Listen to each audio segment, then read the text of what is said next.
Assalamualaikum warahmatullahi wabarakatuh. Eh, di sini kami akan menjelaskan apa itu data processing. Eh, Kami beranggotakan dengan saya sendiri, Singgih Prasetyo, kedua ada Nofriandi Ramadan, dan ketiga ada Muhammad Hidayat. Selanjutnya akan dijelaskan oleh Nofriandi Ramadan. Kepadanya saya persilakan. Oke, next. Mulai di sini saya akan menjelaskan mengenai data pre-processing in data mining. Pre-processing data merupakan teknik awal data mining untuk mengubah data mentah atau biasa dikenal dengan raw data yang dikumpulkan dari berbagai sumber menjadi informasi yang lebih bersih dan bisa digunakan untuk pengolahan selanjutnya. Proses ini bisa juga disebut dengan langkah awal untuk mengambil semua informasi yang tersedia dengan cara membersihkan, memfilter, dan menggabungkan data-data tersebut. Tiga masalah umum yang diselesaikan dalam tahap pre-processing adalah menangani missing value, data noise, dan data yang tidak konsisten. Mengapa proses data sangat penting? Yang pertama yaitu adanya akurasi untuk melihat apakah data sudah tepat atau belum. Yang kedua, kelengkapan untuk memeriksa apakah data tersedia atau tidak. Yang ketiga, konsistensi untuk memeriksa apakah data yang disimpan di suatu tempat sama atau tidak.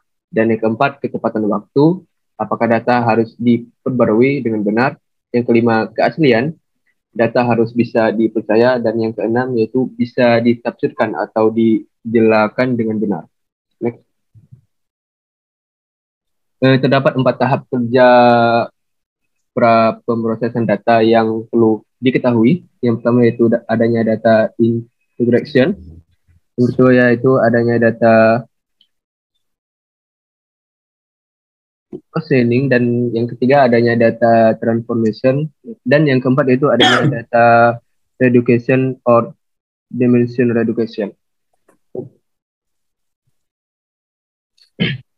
Pertama itu data cleaning. Data cleaning adalah proses untuk menghapus data yang salah, data yang tidak lengkap, dan data yang tidak akurat dari kumpulan data, dan juga menggantikan nilai yang hilang.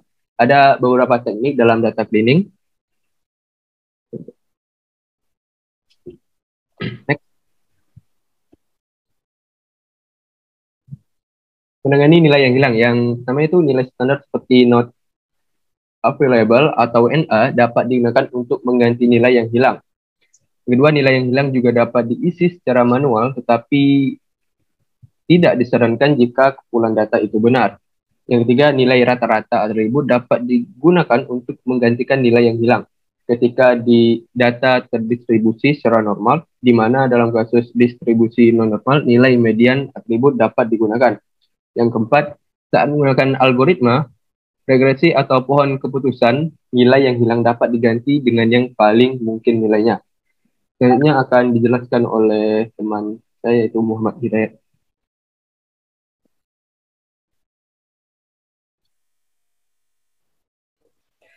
Selanjutnya itu no-see. No-see umumnya mengandung titik data yang tidak perlu. Berikut adalah beberapa metode untuk menangani data yang no-see.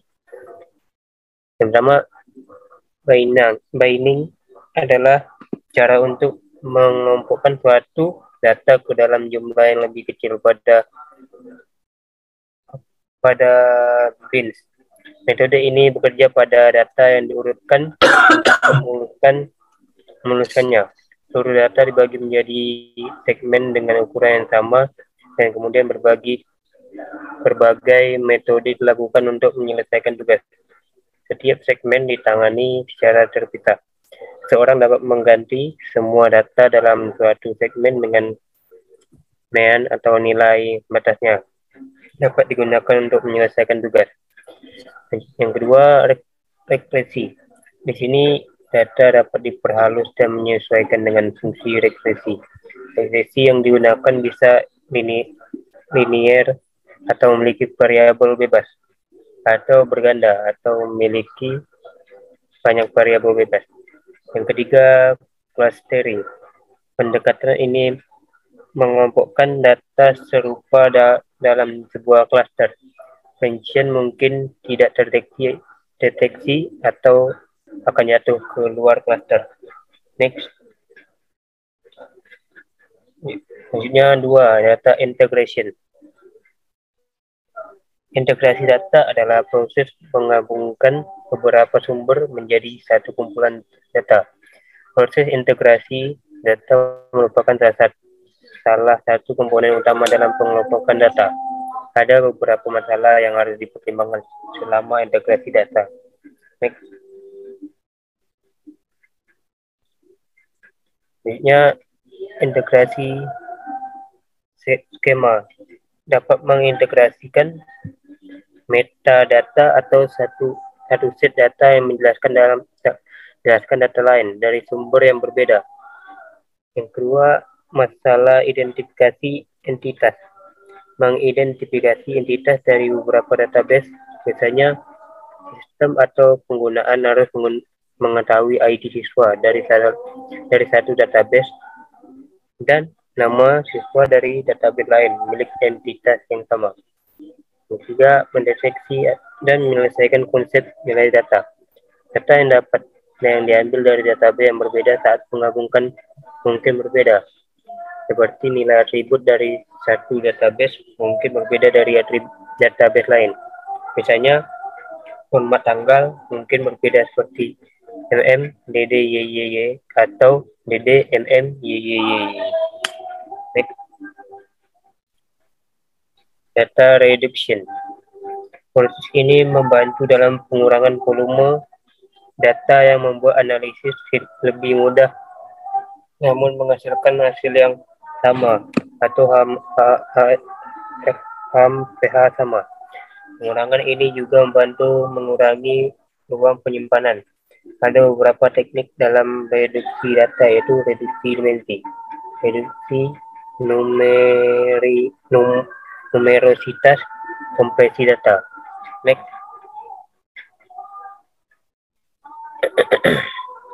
Pengurangan dimensi. Proses ini diperlukan untuk aplikasi dunia nyata karena ukuran datanya besar. Dalam proses ini, reduksi variabel, acak atau atribut dilakukan agar dimensionalitas kumpulan data dapat direduksi. Menggabungkan atribut data tanpa kehilangan karakteristik aslinya. Ini juga membantu dalam pengurangan ruang penyimpanan dan waktu komputasi berkurang. Ketika data sangat berdimensi, masalah yang disebut kutukan dimensi yang terjadi. Selanjutnya saya kembalikan ke Tinggi Prasetyo. Baiklah, selanjutnya di sini saya akan menjelaskan penjelasan dari D tadi. Selanjutnya yaitu reduksi numerositas. Dalam metode ini, representasi data dibuat lebih kecil dengan mengurangi volume. Tidak akan ada kehilangan data dalam pengurangan ini. Kemudian ada kompresi data. Bentuk data terkompresi disebut kompresi data. Kompresi ini bisa lossless atau lossy. Ketika tidak ada kehilangan informasi selama kompresi itu disebut kompresi lossless. Sedangkan kompresi lossy mengurangi informasi tetapi hanya menghapus informasi yang tidak perlu. Kemudian ada data transformation. Perubahan yang dilakukan pada format atau struktur data disebut transformasi data. Langkah ini bisa sederhana atau kompleks berdasarkan kebutuhan. Ada beberapa metode dalam transformasi data, yaitu ada smoothing. Dengan bantuan algoritma, kita dapat menghilangkan noise dari dataset dan membantu mengetahui fitur penting dari dataset. Dengan menghaluskan, kita bahkan dapat menemukan perubahan sederhana yang membantu dalam prediksi. Kemudian agregasi. Dalam metode ini, data disimpan dan disajikan dalam bentuk ringkasan. Kumpulan data yang dihasilkan dari berbagai sumber integrasikan dengan deskripsi analisis data. Ini merupakan langkah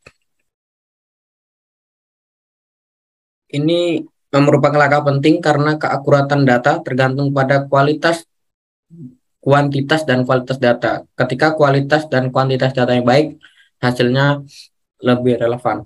Kemudian diskritisasi. Data kontinu di sini dibagi menjadi beberapa interval. Diskritisasi mengurangi ukuran data. Misalnya, daripada menentukan waktu kelas, kita dapat mengatur interval seperti 3 skor, 3 sore sampai 5 sore, 6 sore sampai 8 malam. Normalisasi ini adalah metode penskalaan data sehingga dapat direpresentasikan dalam rentang yang lebih kecil. Contoh mulai dari min 1 sampai min 110 hingga 1/10. Terima kasih. Inilah presentasi yang dapat kami sampaikan. Bila ada salah dalam pengucapan kata, penulisan materi, ataupun suara-suara yang mengganggu, kami semua mohon maaf. Saya akhiri, saya mewakili teman, saya akhiri. Wassalamualaikum warahmatullahi wabarakatuh dan selamat sore.